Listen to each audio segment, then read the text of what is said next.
What's up, everybody? My name is Billy. Right now, I'm live at Afro Nation Festival, Miami Day One, and I'm standing with the one and only Adesope, aka Shubsy. How are you doing, my brother? Listen, man, I'm great. It's finally like really good to meet you guys. You guys are doing an amazing work on social media. I follow you guys. I see what you guys are doing, and it's just great to be here in Miami, man. To see what the African culture is doing right here. That's my brother, Small God. Let him come into the building. Welcome from God.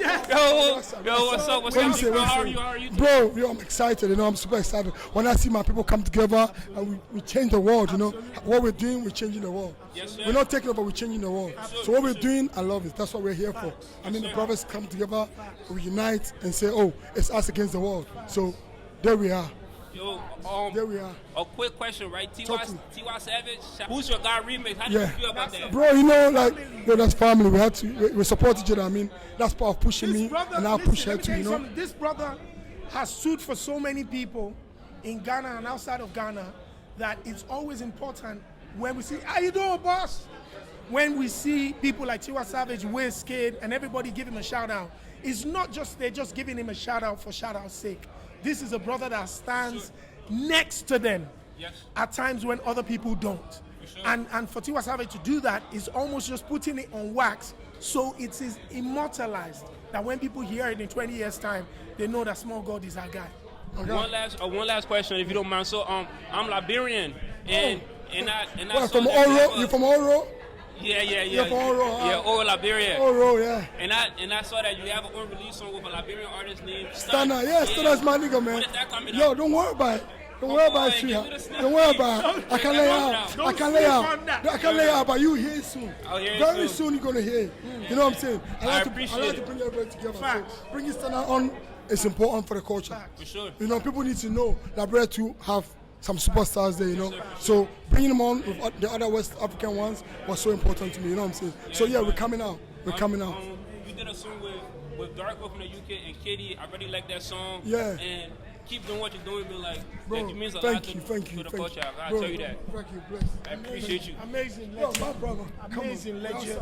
So a few questions for you? Yeah, please, why not? All right, so shit, it's like I'm standing right next to Charlemagne, the god for the African media shit, you feel me? Like, cause I've been following your career for so long, ever since you were at the radio station and everything. So my question is, what inspired you to really dig into Afrobeats and channel it to the rest of the world? I just think it's celebrating our culture, celebrating our people. We felt that we didn't have a space. We felt like we were missing in the world. But when our music really started to, push a little bit further, it gave some of us that confidence that, listen, we can celebrate our own stars regardless if anybody else did. And the minute we start to celebrate ours, other people will celebrate them too. And because of that motivation, that's what eventually got us here. Now the world is celebrating us. We're seeing this is, a massive stadium in Miami. And we have Afrobeat superstars headlining. Burna Boy is shutting down the world. Hey, Kweku Killer, where they go? You go to the studio. Black Sherry right there. I go jam you for that. So it's about celebrating our culture, being proud of our music and our people, and other people will be proud too. That's what inspires. So for many people who can identify what Afrobeat is, how would you define Afrobeat to those? Afrobeats to a lot of people is an umbrella of African pop music, African popular music, whatever it is, that's an umbrella that Afrobeats is. Of course, when you get into that umbrella, we have different sounds. We have Afrobeats from Nigeria, we have, Amapiano South Africa, we have Sukus, we have Kwaito, the list goes on. But for anybody out there that doesn't know what Afrobeats is, it's simple. African pop music is Afrobeats. That's what we are. Man, so you've done a lot of great interviews, and one of my favorite interviews was the one that you did with Temple. Yeah. He's the producer, Yeah. and on that interview, I was talking about how he going through like a legal issue because of a beat and stuff like that. So my question to you is, what do you think about the structure that's going on in Afrobeats right now? Do you think that we have the structure yet to make sure people are not stealing from each other? We're getting there. Afrobeats and Afropop music is a baby. We're just building. We're getting our structures, our legals right. We're taking care of, the artists at the moment. Now we need to start taking care of the writers, the producers, the PR specialists, the lawyers. Everybody's got to eat. So with that, we're creating a structure that eventually we all gonna eat. Temple was talking about a very sensitive topic, people stealing from other creatives. But right now, where we are is that we're aware of it, we're getting educated about it, and eventually we'll create the structures that take care of everybody.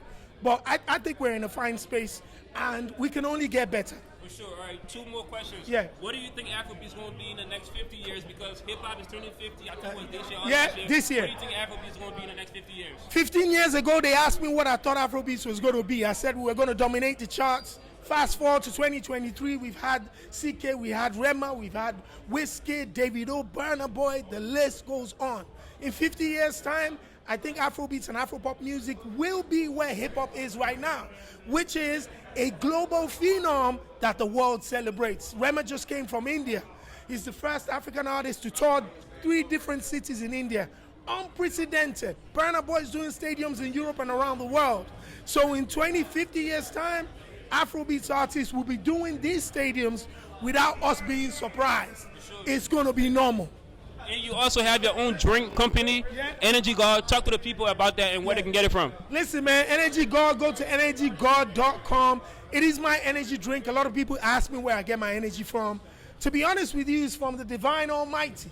However, we had to create it and put it in a drink. Why would I take Red Bull or take energy or whatever? We see what PDD is doing with Ciroc. We see what everybody else is doing. So why don't we create our own drinks? So for us, with Afropop culture becoming the fastest growing genre in the world, our artists becoming the faces of entertainment, I think it's only right that we create our own brands. Small God just gave me his t-shirt. That is ours. So my energy drink is mine, and it's part of the culture. I say it to a lot of people. The Energy God is the official drink of Afrobeats. Man, Chelsea, I appreciate you. Thank you so much for your contribution and keep doing what you're doing, man. Thank you, man. That means a lot to me. Afrotoday to the world, baby.